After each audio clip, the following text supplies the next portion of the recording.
Welcome to episode 260 of the Working Fans Podcast, where we have a lot to talk about this week, including some breaking news.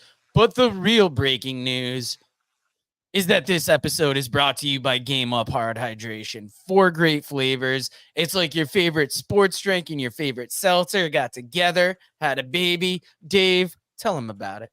Oh, but it's way better. We got fruit punch, we got orange, we got lemon lime, we got grape, and it's only 110 calories, low carb. So enjoy any of those delicious flavor, and you don't have to even feel guilty about it. And come listen to us. And listen to us talk about, we're going to start with the saddest news of the day, and it can only get better from there. But this morning, we woke up to the news of the death of Kevin Sullivan, a wrestling legend. Is there really kind of, I was going to say both loved and hated, but I mean, now that I think about it, I think he was more universally respected than ever hated. Yeah, I mean, Kevin Sullivan, gosh, like my earliest memories of him, I think were as a kid discovering Florida wrestling for a little bit, because I think we just had it on our cable channel where I lived at the time. But so many memories in NWA, WCW, and I don't remember a lot of people saying bad things about Kevin Sullivan for the most part. I think he was very well respected. He obviously had his issues with Chris Benoit and Nancy, but I think he was on good terms with Nancy after a while too, if I remember hearing correctly. If not with her family, definitely the way that he handled his involvement in the Dark Side of the Ring episode was out of respect to her family. And I mean, it's hard to I don't want to jump into the Benoit side of things, because when you look at Kevin Sullivan, so much to his career, I believe he was a bodybuilder just before getting into wrestling. That way, if you watch the early Kevin Sullivan footage, he definitely looks like a different guy. I remember him in WCW as the Taskmaster, led the Dungeon of Doom. You could say that was maybe even a low point for him, even though at the time I found it highly entertaining. Championship wrestling from Florida, learned a lot of what he knew about the business from Eddie Graham. So a very good person to learn from. He had the Varsity Club, which, he had members like Rick Steiner, Mike Rotunda, Steve Williams, which I thought was a great concept. You had his feuds with Jimmy Garvin and stuff where he was going after Precious at different times. His feud with Brian Pillman, the legendary, I respect you, Booker Man, with the work shoot kind of stuff going on there. Sullivan's just been around for a long, long time in this business, and he was still contributing at different points. I know a couple of years ago, he was involved in that Texas wrestling promotion there that James Beard was involved in for a little bit. He would help out with commentary and stuff. So, I mean, this is a guy who just loved pro wrestling. And like you said, I think universally respected is probably the best thing when I think of Kevin Sullivan. A lot of people had nothing but respect for Kevin Sullivan. And even if you look at newer promotions, he worked with CCW, friend of the show, Tyler Peters, got to do commentary with him, which privately we both said we're very jealous of. Sure. He worked with MLW early on when they came back, did work with PCW Ultra in California. So even though he wasn't involved heavily in the business, he still had an influence in the business, and he's going to be greatly missed. We had known he's in the hospital, but it's still shocking anytime you hear of a favorite like this passing away. Yeah, he was definitely one of the stars of our childhood. 100%. Now, moving on. Tomorrow night, Walton County Fairgrounds, DeFuniak Springs, Florida. We bring up that we do wrestling commentary, but I had the idea to actually do a preview of the upcoming card, because this is New Heights Wrestling. If you've been following us for the last 2 years, this is something we enjoy doing ever since we got brought in. Their newest event, Aces High, is tomorrow night Walton County Fairgrounds. Like I said, DeFuniak Springs, Florida. Go to New Heights Wrestling Tickets at gmail.com. See if they still have tickets. But going over their social media, we have a few matches announced. There's going to be a pre-show match, and it is a rematch of the Pumpkin Patch versus Logan and Hunter Hendricks. If you're not familiar with the Pumpkin Patch, they are pumpkins. They are staples of New Heights Wrestling. You may not take them seriously if you see them, but they are serious in the ring. They like to have fun. But when it gets down to it, they can really take it to their opponents. Logan and Hunter got the win over the Pumpkins last time. We saw the footage on YouTube. AJ Strokes still tells them, what are you guys celebrating for? You just beat the Pumpkins. What do you expect out of this rematch? I expect Hendricks and AJ to I expect AJ's charges to get the job done. Hunter and Logan, they've been wanting to impress. They got a good job from him, but it was accompanied by an ear beating. So will they be able to gain some respect in AJ's eyes? We will have to see. I think they're going to have to put a stamp on it, and I think they will. Dave, the tag team champions, The Reckoning, will be in action. For people that are just hearing about The Reckoning for the first time, let them know about JD and Jeremiah. JD and Jeremiah, hard hitting. They're a classic kind of physical team. Think of teams like Doom and the Steiner brothers. They're going to beat you up. They're going to slam you down hard, and they're going to look real physical when they lay their shit in. Modern day equivalent, I could even say maybe the Authors of Pain, for how wide they are and how much power they put into their moves. They are brought to the ring by the voice, Justin Michaels. Real despicable individual. This guy can get the crowd going. It's going to be very interesting to see who steps up to challenge The Reckoning. The New Heights Wrestling Pride Championship will be on the line. Drake Xavier defending against Bodie O'Hara. Bodie O'Hara won that Full Throttle Battle Royal to get a chance to challenge for this. Drake Xavier had beat Kelly Clark for that Pride Championship, defeated Kelly Clark in that rematch, and now is moving on to his next opponent. Drake Xavier, Bodie O'Hara. Do you have any predictions in this one?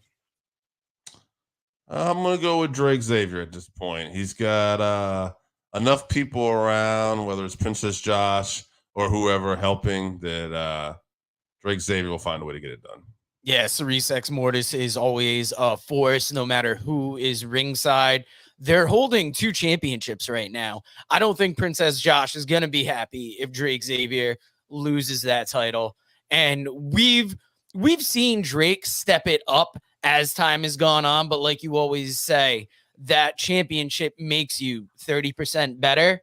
And Bodie's on a good streak, but I don't know if he has enough to overtake the viciousness of Drake Xavier. This is an interesting match. Jody, just Jody, is facing T Gaines. The winner becomes the #1 contender for that women's championship. Now, this all happened. Emily Locke arranged this because we saw Emily and T Gaines get into that fight in the locker room after their tag match had broken down. New Heights Wrestling officials wanted to, make T Gaines get that other step. Jody, just Jody, impressed in her debut. Do you think she's got enough to take down T Gaines? I am always going to put my money on T Gaines. T Gaines is a powerhouse, and I think she's one of the more dynamic women at New Heights Wrestling, and I think she's a future champion at New Heights. 100%. I do just have to say this for Jody, just Jody. The women's division always bringing in new people. All the talents are great, but there's something about Jody that just stood out in that last match.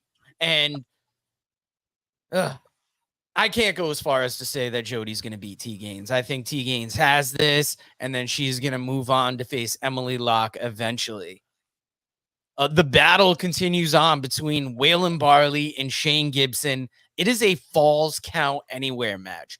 We've already seen these two battle all through the Walton County Fairgrounds. Who wins this? Waylon Barley, Shane Gibson, Falls Count Anywhere. I'm a little nervous because, like we said, Cerise Ex Mortis is always in the building, always have something up their sleeve. Yeah, but I think this is going to be Waylon's time here. Waylon, big physical guy. If you've never seen him, likes to use that abyss boss man slam. I think this is going to be wild, and this is probably going to possibly go in the crowd and all over the building. This is going to be fun. Yeah, if I had to pick, I would say Waylon too. And then the last of the announced matches, New Heights Wrestling Heavyweight Championship match, AJ Strokes, Mike Faison, Suicidal Soldier. It is always dangerous when you have a three-way match because the champion doesn't have to be pinned to lose that title. But AJ Strokes and Mike Faison, they had that lethal lottery tag match. Things broke down a little bit. We saw from the YouTube footage. They're arguing backstage. Will their hatred for each other overcome either one of their thirst for the title?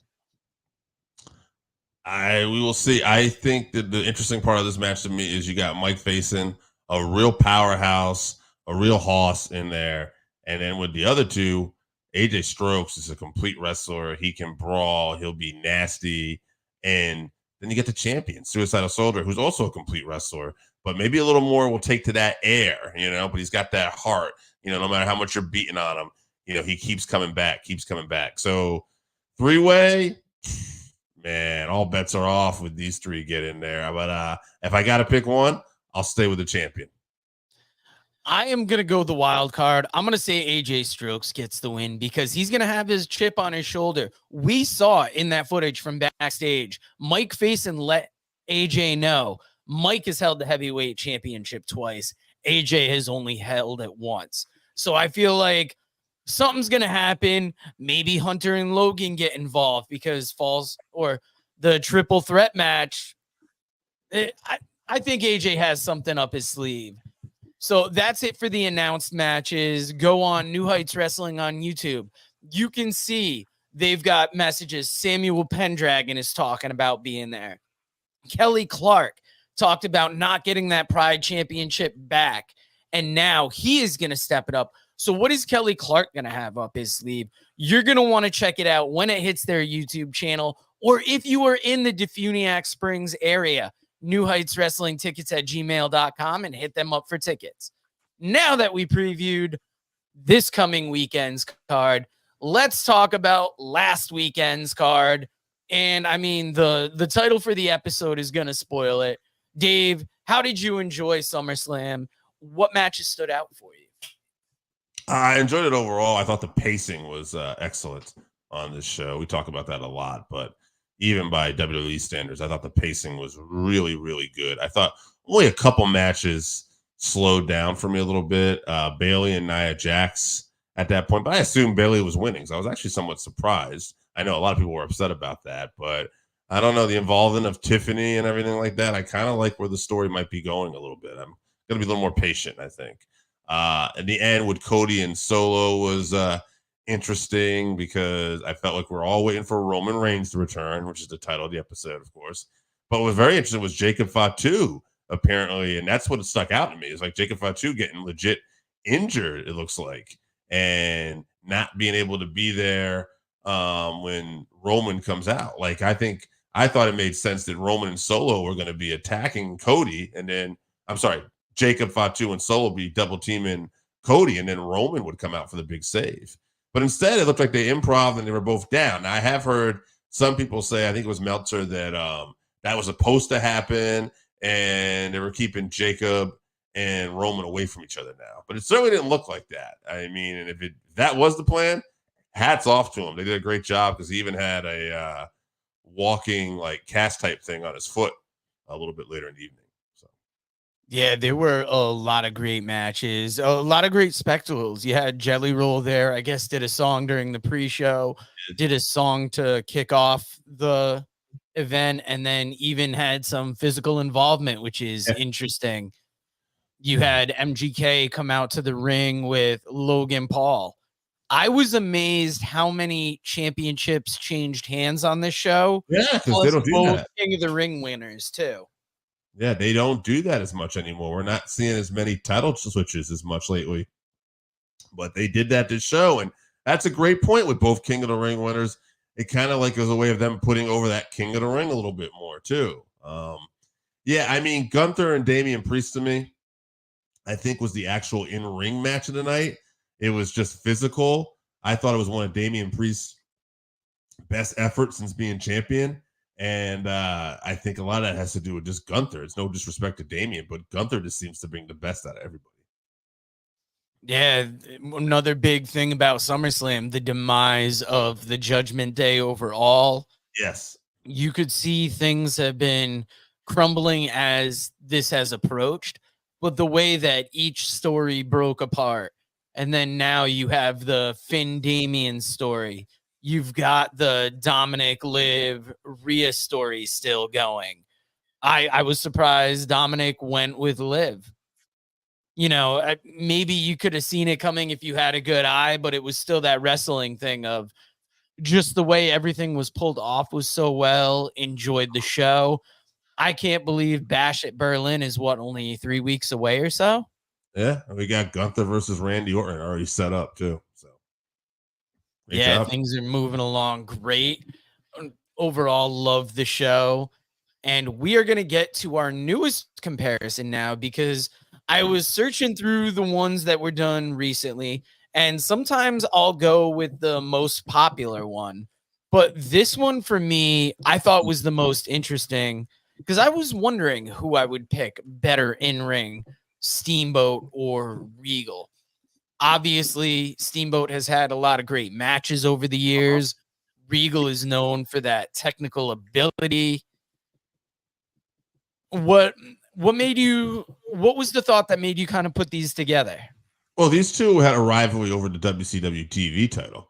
It was actually William Regal, with the help of Sir William, who was Bill Dundee at the time, scored a victory over Steamboat and win his first major title, the WCW TV title. And so they had a little feud there. And I just think, thinking about that recently, they're fascinating because Regal is such a good wrestler, and he's such respected. Like we talked about the late great Kevin Sullivan earlier in the show. You know, that's William Regal, right? He's respected by everybody. But when you just look at the history of great matches Ricky Steamboat has had, you know, the two obvious ones are always Ric Flair and Randy Savage. But then you go further and you look at the matches he had with Regal here. You look at the matches he had with Rick Rude over the U.S. title. The matches he had with Steve Austin later on when he was stunning Steve Austin, whether it was the TV title or the U.S. title. And Steve has just had so many great feuds, so many great matches that I just thought it was interesting because I think a lot of people might think Regal's the better wrestler, and maybe in some ways he is. But when you look at that list of matches Steamboat has had, I just think it puts him at the very top. Yeah, definitely. I was just listening to a WCW podcast this week where they were talking about Steamboat and such a great in ring. I got to go back. I totally forgot these who had a match. I would still probably give the edge to Regal. And while we're talking about Steamboat, did you get to see Dynamite this week? I did. What did you think of Ricky Steamboat on commentary during that main event? He's not been the greatest commentator since joining. I don't know joining, but a few commentary spots I've seen him in AEW. It just feels like he's a little lost out there sometimes. There's some pauses, and he just doesn't seem fluid, and it seems noticeable. He did have a comment. I heard someone mention it too, where I forget what move it was, but Taz says, "Yeah, that hurts like the Dickens." And Ricky Steamboat said something, if I may say, "That's a shoot." And I thought that was kind of funny. Like the figure four. Yep. Figure four. That's what it was. Yeah. Hurts like the Dickens. And it was funny because in that moment, he kind of came alive and seemed more comfortable. But for a lot of it, he just didn't. And I'm not picking on him. I'm just going from how good he was in the ring Right. to just the talking on this. I thought it was noticeably bad. I wouldn't say it was Jim Ross and the Swerve Strickland interview bad. I thought Jim didn't look healthy. I don't know what his health is. I didn't hate that actually, but I will say it was nowhere near comparable to any of the other sit downs that Jim Ross has done in the past, which were all like his strong suit. Like, even if you weren't a fan of his commentary in AEW and thought this isn't the Jim Ross of old, those sit downs always seem to deliver. I didn't feel like that here. I felt like they were on two different pages. And I was very surprised because Swerve is so hands on with everything he does. And Jim has always done this so well. But to me, it just didn't click. I don't know, bad for me, but it was almost kind of just there, you know? Yeah, when I saw it, I was like, I don't know if he should do much more on camera.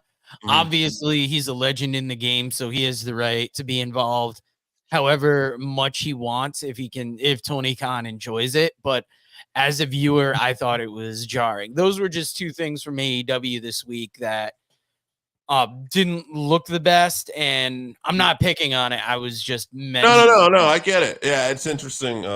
I've heard other people make this comparison too. I mean, health wise, given all the weight he's lost, it wasn't a good look out there. I understand apparently he has diabetes at this point. I was reading. I don't know if it was a credible source, to be fair, but that he lost a lot of weight because he's trying to make some healthier choices. And so, I don't know. He's always seems to be battling something lately. So he might not have been in the best shape to even be out there currently. Like maybe this is something where if he took some time away, it'd be better. Or maybe it's just time working the backstage area too.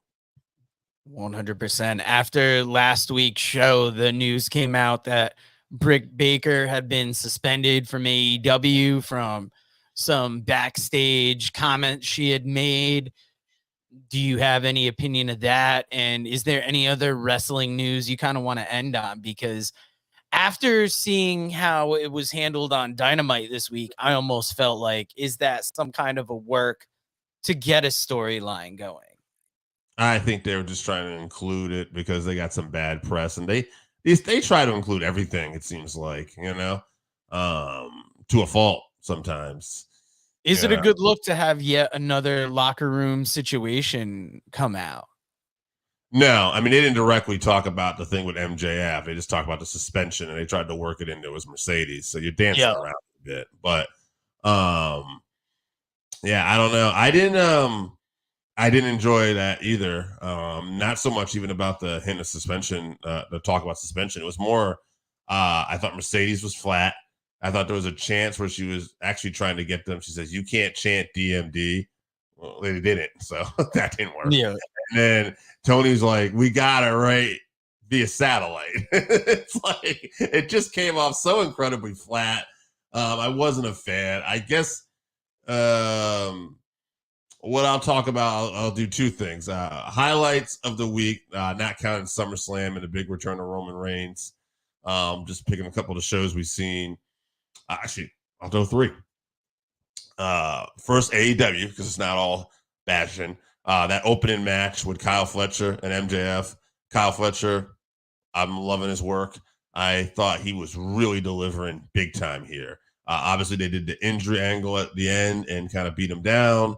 But I thought the match itself is really showing why Kyle Fletcher to me is elevating, and we could see this guy at the next level eventually.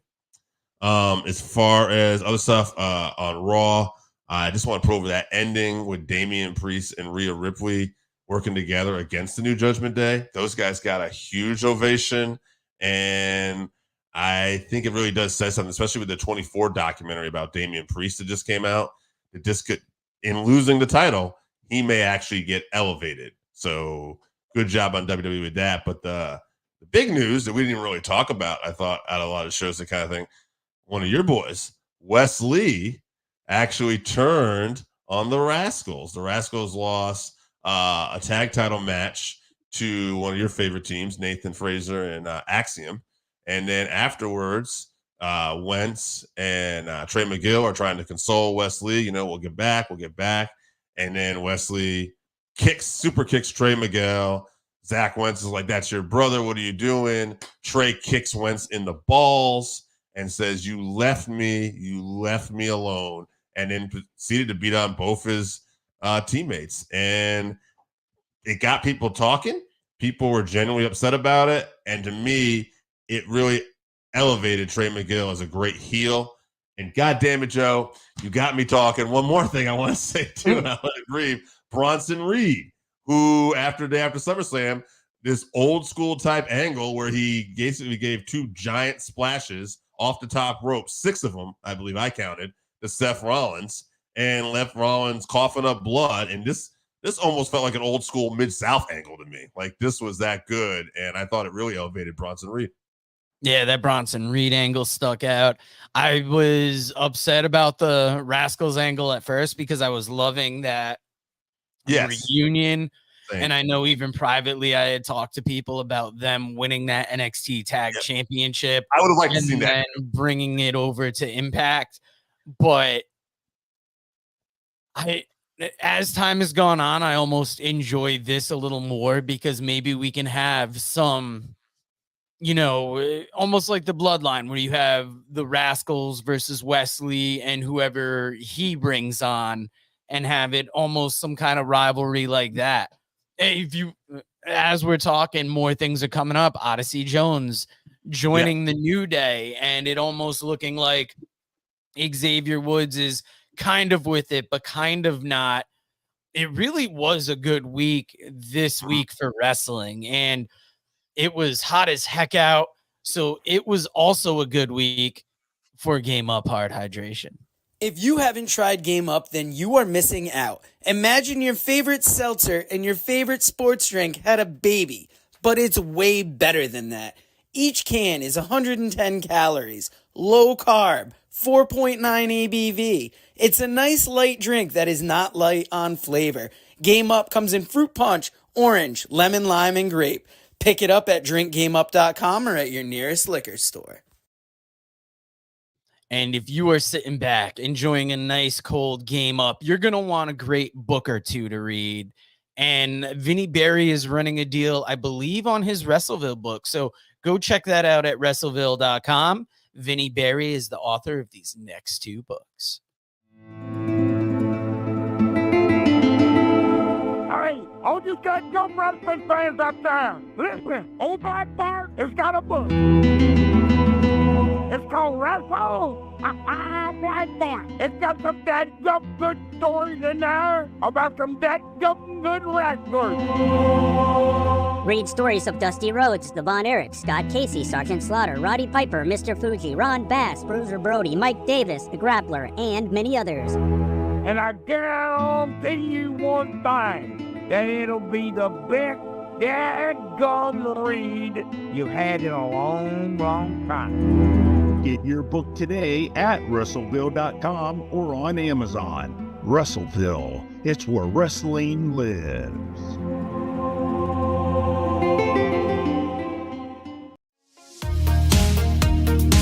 Read about the Northern Wrestling Federation in the book presented by Russellville.com, The Pro Wrestling Vault, Volume 2. Hear the story of Roger Ruffin, the man who trained Carl Anderson, the Monster Abyss, Jordan Clearwater, Chris Harrison, Jillian Hall. Plus 45 other short stories including Jazz, Bobby Eaton, Kamala, Thunder Rosa, Mario Mancini, Scott Casey, PJ Black, Kerry Morton, Sal Renaro, Jeremiah Plunkett, Colby Carino, Bam Bam Malone, and many others. Get your book today at Russellville.com. Russellville, it's where wrestling lives.